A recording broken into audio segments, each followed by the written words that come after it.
Hey guys, welcome back to today's video. Today is Tuesday, July 7th, 2020, and today I'm going to be talking about why the Democrats should be optimistic about their 2020 Senate election chances. So let's go back 4 years. Let's take a look at 2016 when Donald Trump defeated Hillary Clinton to become the 45th president of the United States. While Donald Trump did win the Electoral College, Hillary Clinton won the popular vote. And it did translate to pickups in the House of Representatives for the Democrats, 6, and 2 in the United States Senate. So when we take a look at the numbers, the Democrats did win a pretty significant portion of the popular vote in the Senate elections, 53.8% to 42.4%, and that overall gave the Democrats a net gain of 2.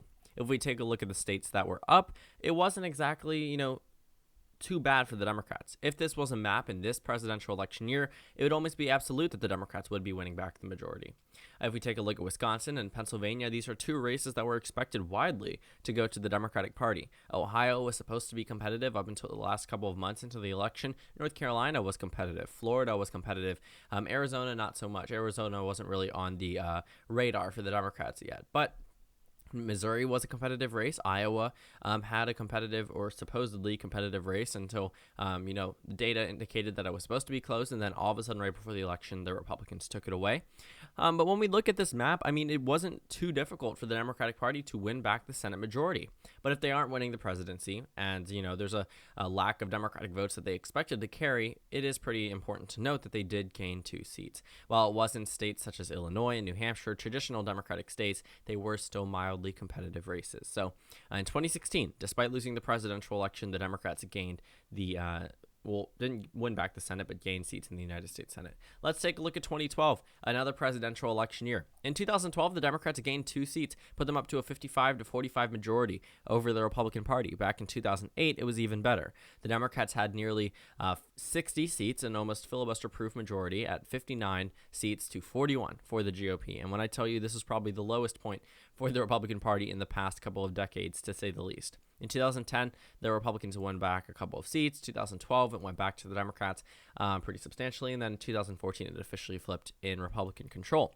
But now, in 2018, this is the most recent midterm election, the Republican Party gained seats despite losing the House of Representatives. So what does that mean for the Democratic Party entering into 2020? Well, number one, that puts them at a 2-seat, not necessarily deficit, but makes it a lot more difficult for them to go ahead and win the majority outright. 2018 would have been the area where the Democrats could have done damage control, which they absolutely did. I will say that if Hillary Clinton was president, we could likely see a filibuster-proof majority for the GOP. Not so much just gaining 2 seats for them. So if we look at the races that actually flipped to the Republican Party, Indiana, Missouri, and North Dakota. All states Donald Trump won by 20% or more in 2016. Montana was another one of those states. West Virginia was another one of those states. They retained in the Democratic column. Wisconsin, Michigan, Pennsylvania, Ohio, Arizona.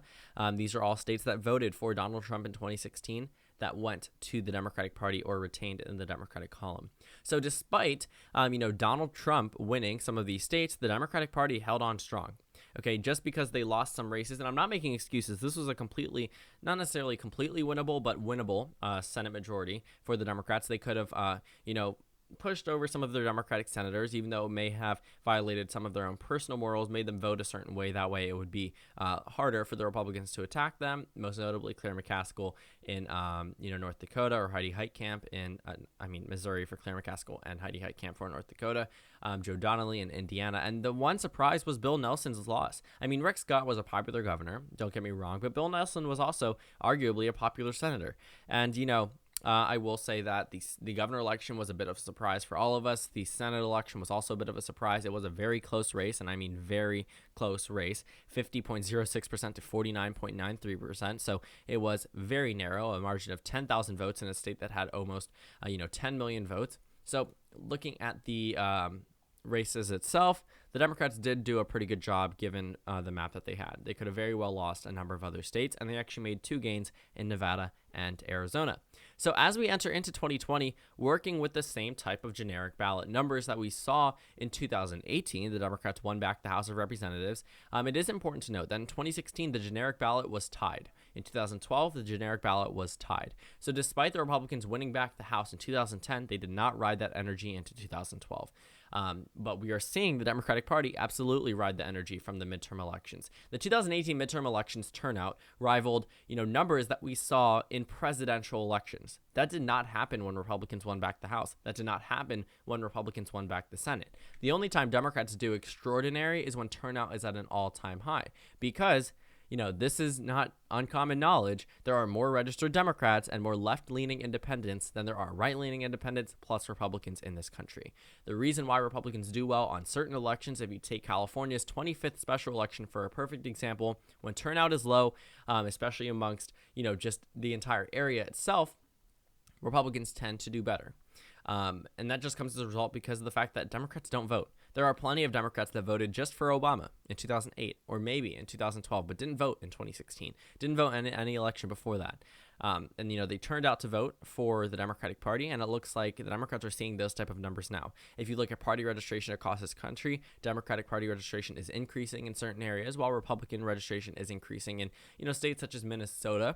But that's not to say that state is automatically going to flip because of that, nor will it say that the country is automatically going blue because there are more registered Democrats now than before. But it is important to note that we are starting to see more voter registration among the Democratic side, a lot more than the Republican side.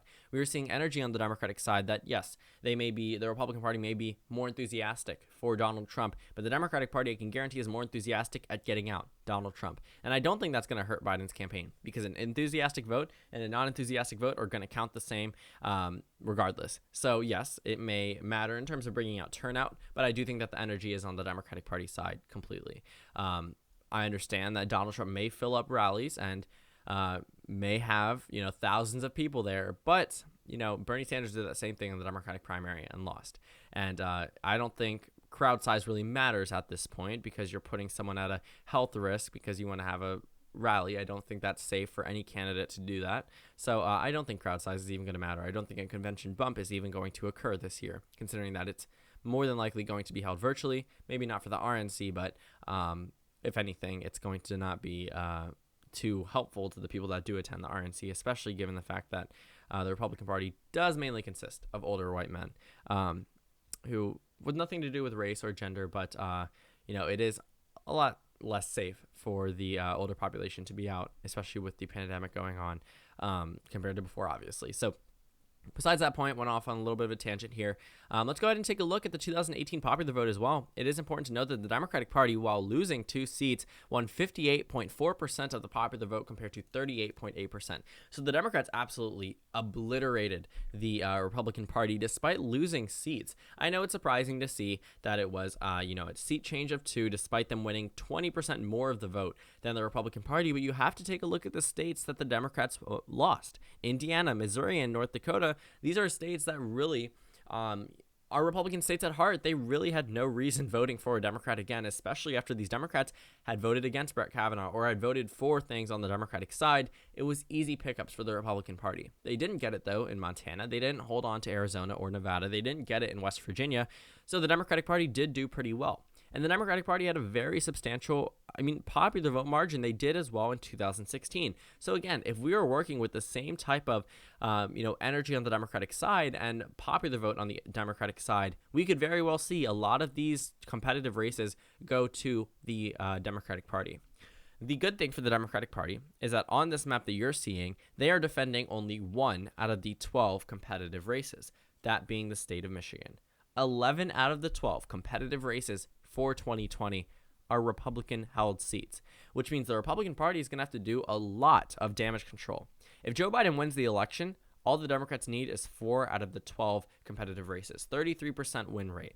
And they are ahead in more than that. They're ahead in Arizona, they're ahead in Michigan, they're ahead in North Carolina, they're ahead in Maine. So that puts them at the 4 at least. Now, in most recent data, they're ahead in Montana. They're ahead in Iowa. They're ahead in Georgia's general election. They're behind in Kentucky. They're behind in Alabama. They're behind in Georgia's Senate special. They're not showing any data in Alaska, so we'll leave that one up. And Kansas is all dependent on who the nominee is going to be. But if the data holds, the Democratic Party doesn't need Kansas. They don't need Alaska. They already have a 53 to 47 majority, assuming the Republican Party can hold on to Kansas and Alaska. Given the fact that they could possibly be losing Montana, losing Georgia, hasn't gone to the Democratic Party since 96, I believe, or no, 92.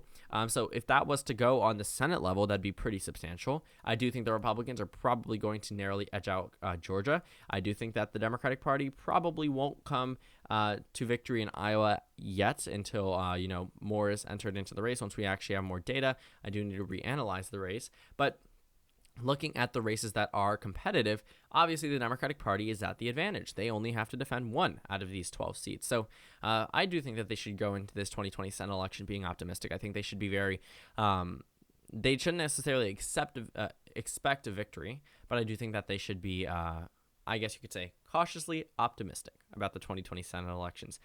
Be very careful, but also know that the results will probably end up on their side if Joe Biden does win the presidency, which it looks like he's on track to do. Thank you guys so much for watching this video. Make sure to comment down suggestions below. Go ahead and subscribe on the left if you haven't already, and check out our Instagram and Twitter. The handles are on the bottom of the screen. Go ahead and check out the video on your screen and then a playlist for the 2020 Senate election predictions. Again, thank you guys so much for watching this video. Please consider joining as a member on my channel. And again, I will see you all later today.